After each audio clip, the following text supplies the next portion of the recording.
be involved in it, but the big thing is hostages are going to be released. It's probably our time would be probably Monday, and they're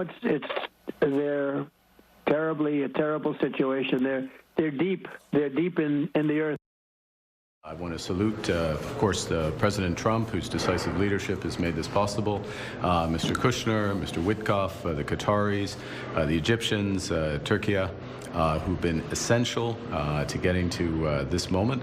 The next 48 hours are crucial.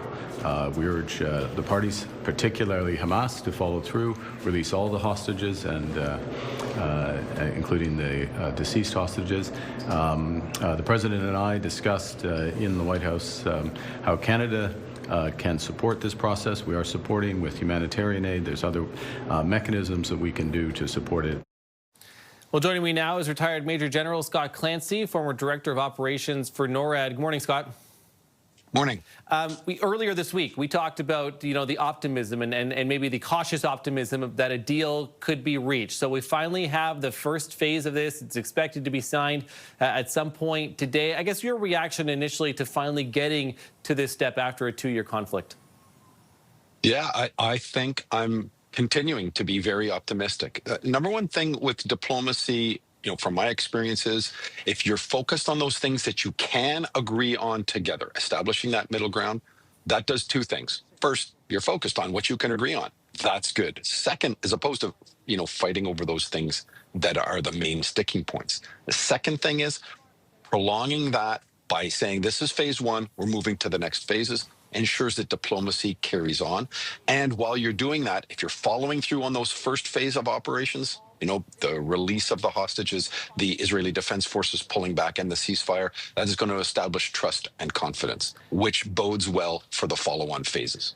Give us a sense of that, too, and for the viewers in particular, how that will work and who oversees that to ensure that both sides are adhering to what they have agreed so far, and I guess the difficulties that there can be when things are still so tense. This is going to be the fundamental problem, Todd.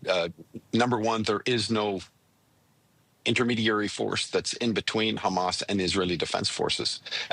There's very few journalists inside of Gaza, if any, and there's basically no Western journalists that are on the inside. But that provides a significant problem to police both sides with respect to this. And Hamas still controls the population significantly, and they're either through their terror or, pragmatically through the physical control that they have within the cities.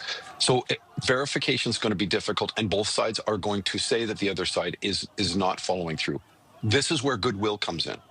If the majority of Hamas and the Hamas-supported population abides by this, if they release all of the hostages and they follow through on that, and the Israeli Defense Forces pull back, then there's real hope. And I think that the media, the international communities, are all going to be watching very closely. And I think that's going to be how this trust is developed. The main hurdle to this is Hamas demilitarizing. Well aware of that. And do you expect negotiations to continue as the first phase of this peace plan is slowly rolled out? Do you maybe think there's going to be a pause until we get to some of those more clearly difficult points to get it to a full peace in the region?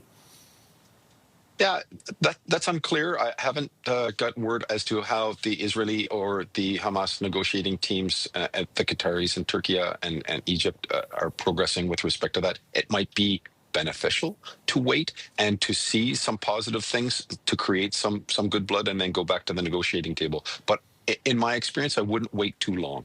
There's a real groundswell here, stirred on by the second anniversary of the October 7th attacks, but also Yom Kippur.